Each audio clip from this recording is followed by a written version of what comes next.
वहीं जयपुर में राज्य वित्त आयोग अध्यक्ष डॉक्टर अरुण चतुर्वेदी ने पूर्व सीएम अशोक गहलोत पर पलटवार किया। पलटवार करते हुए उन्होंने कहा है कि गहलोत खुद के काले कारनामे भूल रहे हैं। उन्हें जनता की नहीं, सत्ता बचाने की चिंता थी। सुनिए जरा क्या कुछ कहा है। की हत्या करती रही उसको पूर्व मुख्यमंत्री अशोक गहलोत जी का आज का वक्तव्य उस कहावत को, मुहावरे को चरितार्थ करता है कि 100 चूहे खा के बिल्ली हज को चली। जो लगातार देश में लोकतंत्र की हत्या करती रही उस कांग्रेस पार्टी के प्रतिनिधि आज भारतीय जनता पार्टी के ऊपर कहते हैं कि वहां लोकतंत्र नहीं है, अर्थतंत्र के ऊपर विश्वास करती है। जो अशोक गहलोत जी शायद उस कालखंड को भूल गए जब 5 साल तक आपके यहाँ जल जीवन मिशन में घोटाले हुए। डीओआईटी के कुर्सी के, मुख्यमंत्री की कुर्सी के नीचे आपके यहाँ डीओआईटी के ऑफिस में पैसे का जखीरा मिला।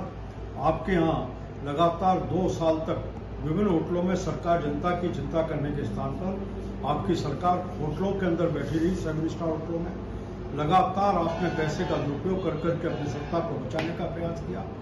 आजादी के बाद के कालखंड में 1950 के जीप घोटाले से लेकर के अलग अलग घोटालों में जो कांग्रेस पार्टी इन्वॉल्व रही वो आज भारतीय जनता पार्टी, जिसने लगातार लोकतंत्र की हामी दी और लोकतंत्र के आधार पर सरकार बनाकर आज बैठी है, उसके ऊपर इस तरह का आरोप लगा करके देश को गुमराह करने का प्रयास किया। और चलिए खबरों में आगे बढ़ते बताते चले कि सरदार वल्लभ भाई पटेल की 150वीं जन्म जयंती के अवसर पर जयपुर में 31 अक्टूबर 2025 को रन फॉर यूनिटी मार्च का भव्य आयोजन किया जाएगा। तो जिसके लिए भारतीय जनता पार्टी मुख्यालय पर एक बैठक भी हुई है और इस यूनिटी मार्च का आयोजन 31 अक्टूबर को सुबह 7 बजे महात्मा गांधी सर्कल से अमर जवान ज्योति तक होगा, जिसमें मुख्यमंत्री भजनलाल शर्मा समेत जयपुर के तमाम जनप्रतिनिधि और कार्यकर्ता शामिल होंगे। बीजेपी प्रदेश अध्यक्ष मदन राठौड़ की अध्यक्षता में हुई इस बैठक में यह तय किया गया कि 31 अक्टूबर से 25 नवंबर तक प्रदेश भर में अलग अलग कार्यक्रम किए जाएंगे। इन कार्यक्रमों के तहत सभी विधानसभा क्षेत्रों में रन फॉर यूनिटी और पद यात्राओं का आयोजन होगा। तो इन यात्राओं के जरिए आत्मनिर्भर भारत और हर घर स्वदेशी की भावना की अलख जगाई जाएगी।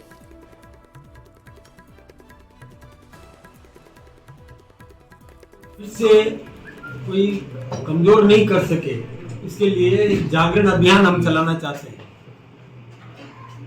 और रन फॉर यूनिटी ये हमने नाम दिया है और पूरे देश भर में सभी विधानसभा क्षेत्रों में, सभी जिलों में पद यात्राएं होगी। उन पद यात्राओं में हम सरदार वल्लभ भाई पटेल के जीवन चरित्र के बारे में भी बताएंगे और किस प्रकार उन्होंने देश को एक करने में अपनी भूमिका निभाई, ये भी हम जनता के सामने रखेंगे। आज की जो बैठक थी वो 31 अक्टूबर को जो हम यूनिटी मार्च निकाल रहे हैं सरदार एट 150, उसको ध्यान में रखते हुए ये मीटिंग करी गई है। महात्मा गांधी सर्कल से लेकर अमर जवान ज्योति तक हम एक मार्च निकालेंगे, जिसके अंदर बड़ी संख्या के अंदर वॉलंटियर शामिल होंगे। जो भी सरदार को श्रद्धांजलि देना चाहते हैं, उन्हें याद रखना चाहते हैं, सरदार वल्लभ भाई पटेल की से प्रेरणा लेना चाहते हैं, वो सब इसमें जुड़ेंगे। हमारे देश में राष्ट्रीय एकता के प्रतीक लौह पुरुष माननीय श्री सरदार पटेल जी की जन्म जयंती के अवसर पर, और यह जन्म जयंती इसलिए ज़्यादा महत्वपूर्ण है क्योंकि यह 150वीं जन्म जयंती है। पूरे देश के अंदर कार्यक्रम हो रहे हैं। उसके अंतर्गत पहला कार्यक्रम 31 अक्टूबर को प्रातः 7 बजे महात्मा गांधी जी की प्रतिमा जो कानोडिया कॉलेज के पास है, वहाँ से एक बड़ी दौड़ रवाना होगी। और चलिए अब खबरों में आगे बढ़ते हैं। अंतः उपचुनाव करण बेहद दिलचस्प हो चला है। भले ही ये मुकाबला त्रिकोणीय है, लेकिन चुनाव से पहले ही प्रचार प्रसार के मैदान में जंग छिड़ी हुई है। जहां बीजेपी के स्टार प्रचारक लगातार अंता के रण में डेरा जमाए बैठे हैं, तो वहीं कांग्रेस के प्रमोद जैन भाया अकेले ही मोर्चा संभाले हुए हैं। रिपोर्ट देखिए।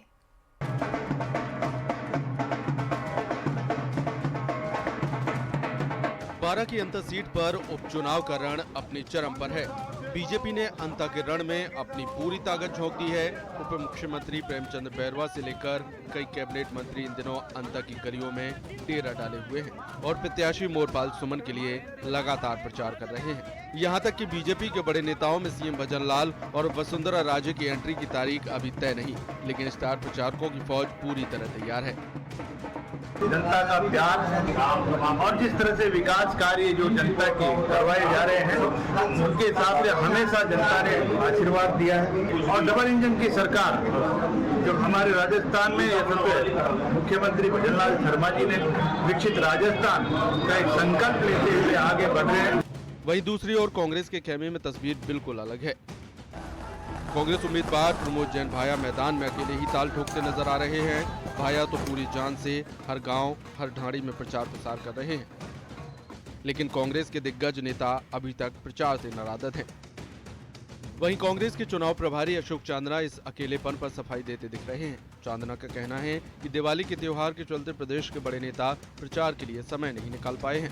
हालांकि उन्होंने ये दावा किया कि पीसीसी की ओर से 80% ऑब्जर्वर और इंचार्ज मैदान में हैं। देखो, तो स्टार प्रचारक की लिस्ट आई है, तो स्टार प्रचारक को तो जब कोई प्रोग्राम होता है, मीटिंग होता है, तो जनता को संबोधन देने के लिए बुलाया जाता है। तो वो भी तो प्रोग्राम अब दिवाली के बाद में अब चुनाव उठेगा, काफी लोग लीडर आएंगे, समर्थन करेंगे। हम तो पीसीसी से जितने ऑब्जर्वर इंचार्ज लगे हैं वो लमसम 80% यहाँ पर हैं, कल सारे आ गए थे। बहरहाल बीजेपी जहां पूरी ताकत से अंतर विजय पर निकली है, तो कांग्रेस उम्मीदवार प्रमोद जैन भाया अकेले ही अपने दम पर मैदान संभाले हुए हैं। न्यूज़ 18 के लिए 12 से विपिन तिवारी की रिपोर्ट। तो वहीं राजस्थान कांग्रेस में संगठन सृजन अभियान के तहत जिलाध्यक्षों की नई लिस्ट का इंतजार अब और ज्यादा बढ़ गया है। 50% आरक्षण फॉर्मूले को लागू करने की चुनौती के बीच कांग्रेस सोशल इंजीनियरिंग का पेंच फंस गया है। जिला अध्यक्षों के जरिए क्या कांग्रेस अपने परंपरागत वोट बैंक के साथ इस पूरे मामले को सुलझा पाएगी? इसमें रिपोर्ट देखिए।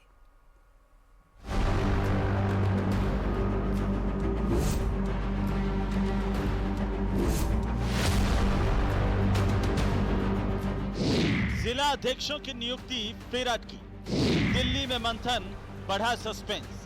कब फाइनल होंगे कांग्रेस जिला अध्यक्ष?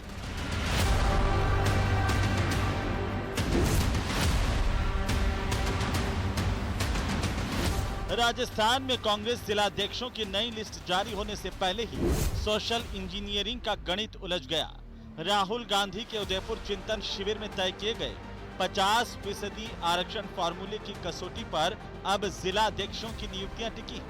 लेकिन सवाल यह है कि पार्टी अपने परंपरागत vote bank SC, ST, OBC और माइनॉरिटी वर्गों को कितनी हिस्सेदारी दे पाएगी? सूत्रों के मुताबिक संगठन सृजन अभियान के तहत जिला अध्यक्षों के चयन के लिए नियुक्त पर्यवेक्षकों ने 6 नामों का पैनल भेजा है, जिसमें सभी वर्गों के प्रतिनिधि शामिल हैं। दिल्ली में दिन भर चले मंथन के बाद भी नामों को लेकर कोई सहमति नहीं बन पाई। पार्टी आलाकमान ने इस मामले पर एक बार फिर से विचार करने का फैसला किया है। बताया जा रहा है कि कांग्रेस महासचिव केसी वेणुगोपाल ने प्रदेश प्रभारी सुखजिंदर सिंह रंधावा, पीसीसी चीफ गोविंद सिंह डोटासरा और नेता प्रतिपक्ष टीकाराम जूली से कहा है कि वे एससी, एसटी और माइनॉरिटी कोटे पर फिर से विचार करें। ऐसे में संभावना है कि नवंबर के पहले सप्ताह में जिला अध्यक्षों की घोषणा से पहले एक बैठक और हो सकती है। दरअसल कांग्रेस के परंपरागत वोट बैंक को अगर जिला अध्यक्षों की नियुक्ति में बराबर प्रतिनिधित्व नहीं मिला तो इसका असर आने वाले निकाय और पंचायत चुनाव पर पड़ सकता है। इसीलिए पार्टी का इस पर विशेष ध्यान है। वर्तमान में कांग्रेस के पास अल्पसंख्यक वर्ग से 2 जिला अध्यक्ष और 3 कार्यकारी अध्यक्ष हैं। इसी तरह एससी, एसटी वर्ग को टोंक, जालोर, जोधपुर देहात, करौली, बूंदी और बारां में प्रतिनिधित्व मिला हुआ है।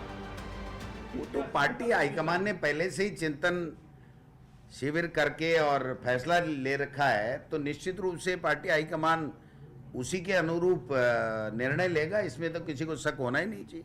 अब पैनल बन गए हैं। पैनल बनने के बाद जो संभावित हमारे जिला अध्यक्ष हैं उनके चयन की प्रक्रिया जल्द ही 7-8 दिन में पूर्ण होकर के नवंबर फर्स्ट वीक तक जो जिला कांग्रेस कमेटियां हैं उनका गठन प्रदेश में हो जाएगा और उनके नामों की घोषणा नवंबर फर्स्ट वीक में होने की संभावना है। ओबीसी वर्ग से जुड़े नेताओं की सक्रियता इस बार खास तौर पर देखी जा रही है। जाट, गुर्जर, सैनी, बिश्नोई, सैन, कुमावत जैसी जातियों से कई दावेदारों ने आवेदन किए हैं। कांग्रेस के परंपरागत वोट जो है एससी, एसटी, ओबीसी, माइनॉरिटी, इन परंपरागत वोटों को संगठित करने के लिए, बटोरने के लिए, परिवर्तन की बहुत आवश्यकता है। ये राहुल गांधी जी कहते हैं। कहा जा रहा है कि राजस्थान में संगठन की ये नई बुनावट आने वाले चुनाव की राजनीतिक दिशा तय कर सकती है। तमाम चीज़ों को जोड़ करके कोशिश की जा रही है कि एक बार फिर से बैठक हो जिसमें जिला अध्यक्षों के चयन के लिए प्रदेश अध्यक्ष मौजूद रहें, नेता प्रतिपक्ष मौजूद रहें, प्रदेश के प्रभारी मौजूद रहें और वो कैसी वेणुगोपाल के साथ बैठ करके डिस्कस करें ताकि प्रदेश के जिला अध्यक्ष भी चुने जाएं और सभी को पर्याप्त नुमाइंदगी की जो बात कही गई है वो भी पूरी की जाए। कैमरा पर्सन दिलीप चेची के साथ में अरबाज अहमद, न्यूज़ 18 के लिए जयपुर से। वहीं जयपुर में राज्य वित्त आयोग अध्यक्ष डॉक्टर अरुण चतुर्वेदी ने पूर्व सीएम अशोक गहलोत पर पलटवार किया। पलटवार करते हुए उन्होंने कहा है कि गहलोत खुद के काले कारनामे भूल रहे हैं, उन्हें जनता की नहीं सत्ता बचाने की चिंता थी। सुनिए जरा क्या कुछ कहा है। की हत्या करती रही उसको पूर्व मुख्यमंत्री अशोक गहलोत जी का आज का वक्तव्य उस कहावत को, मुहावरे को चरितार्थ करता है कि 100 चूहे खा के बिल्ली हज को चली। जो लगातार देश में लोकतंत्र की हत्या करती रही उस कांग्रेस पार्टी के प्रतिनिधि आज भारतीय जनता पार्टी के ऊपर कहते हैं कि वहां लोकतंत्र नहीं है, अर्थतंत्र के ऊपर विश्वास करती है। जो अशोक गहलोत जी शायद उस कालखंड को भूल गए जब 5 साल तक आपके यहाँ जल जीवन मिशन में घोटाले हुए, डीओआईटी के कुर्सी के, मुख्यमंत्री की कुर्सी के नीचे आपके यहाँ डीओआईटी के ऑफिस में पैसे का जखीरा मिला। आपके यहाँ लगातार 2 साल तक विभिन्न होटलों में सरकार जनता की चिंता करने के स्थान पर आपकी सरकार होटलों के अंदर बैठी रही, 7 स्टार होटलों में। लगातार आपने पैसे का दुरुपयोग कर करके अपनी सत्ता को बचाने का प्रयास किया। आज़ादी के बाद के कालखंड में 1950 के जीप घोटाले से लेकर के अलग अलग घोटालों में जो कांग्रेस पार्टी इन्वॉल्व रही वो आज भारतीय जनता पार्टी, जिसने लगातार लोकतंत्र की हामी थी और लोकतंत्र के आधार पर सरकार बनाकर आज बैठी है, उसके ऊपर इस तरह का आरोप लगा करके देश को गुमराह करने का प्रयास कर। और चलिए खबरों में आगे बढ़ते बताते चले कि सरदार वल्लभ भाई पटेल की 150वीं जन्म जयंती के अवसर पर जयपुर में 31 अक्टूबर 2025 को रन फॉर यूनिटी मार्च का भव्य आयोजन किया जाएगा। तो जिसके लिए भारतीय जनता पार्टी मुख्यालय पर एक बैठक भी हुई है और इस यूनिटी मार्च का आयोजन 31 अक्टूबर को सुबह 7 बजे महात्मा गांधी सर्कल से अमर जवान ज्योति तक होगा, जिसमें मुख्यमंत्री भजनलाल शर्मा समेत जयपुर के तमाम जनप्रतिनिधि और कार्यकर्ता शामिल होंगे। बीजेपी प्रदेश अध्यक्ष मदन राठौड़ की अध्यक्षता में हुई इस बैठक में ये तय किया गया कि 31 अक्टूबर से 25 नवंबर तक प्रदेश भर में अलग अलग कार्यक्रम किए जाएंगे। इन कार्यक्रमों के तहत सभी विधानसभा क्षेत्रों में रन फॉर यूनिटी और पद यात्राओं का आयोजन होगा। तो इन यात्राओं के जरिए आत्मनिर्भर भारत और हर घर स्वदेशी की भावना की अलख जगाई जाएगी।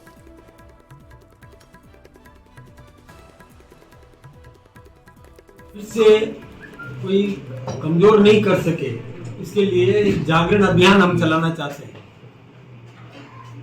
और रन फॉर यूनिटी ये हमने नाम दिया है और पूरे देश भर में सभी विधानसभा क्षेत्रों में, सभी जिलों में पद यात्राएं होगी। उन पद यात्राओं में हम सरदार वल्लभ भाई पटेल के जीवन चरित्र के बारे में भी बताएंगे और किस प्रकार उन्होंने देश को एक करने में अपनी भूमिका निभाई, ये भी हम जनता के सामने रखेंगे। आज की जो बैठक थी वो 31 अक्टूबर को जो हम यूनिटी मार्च निकाल रहे हैं सरदार एट 150, उसको ध्यान में रखते हुए ये मीटिंग करी गई है। महात्मा गांधी सर्कल से लेकर अमर जवान ज्योति तक हम एक मार्च निकालेंगे, जिसके अंदर बड़ी संख्या के अंदर वॉलंटियर शामिल होंगे। जो भी सरदार को श्रद्धांजलि देना चाहते हैं, उन्हें याद रखना चाहते हैं, सरदार वल्लभ भाई पटेल की से प्रेरणा लेना चाहते हैं, वो सब इसमें जुड़ेंगे। हमारे देश में राष्ट्रीय एकता के प्रतीक लौह पुरुष माननीय श्री सरदार पटेल जी की जन्म जयंती के अवसर पर, और यह जन्म जयंती इसलिए ज़्यादा महत्वपूर्ण है क्योंकि यह 150वीं जन्म जयंती है। पूरे देश के अंदर कार्यक्रम हो रहे हैं। उसके अंतर्गत पहला कार्यक्रम 31 अक्टूबर को प्रातः 7 बजे महात्मा गांधी जी की प्रतिमा जो कानोडिया कॉलेज के पास वहाँ से एक बड़ी दौड़ रवाना होगी।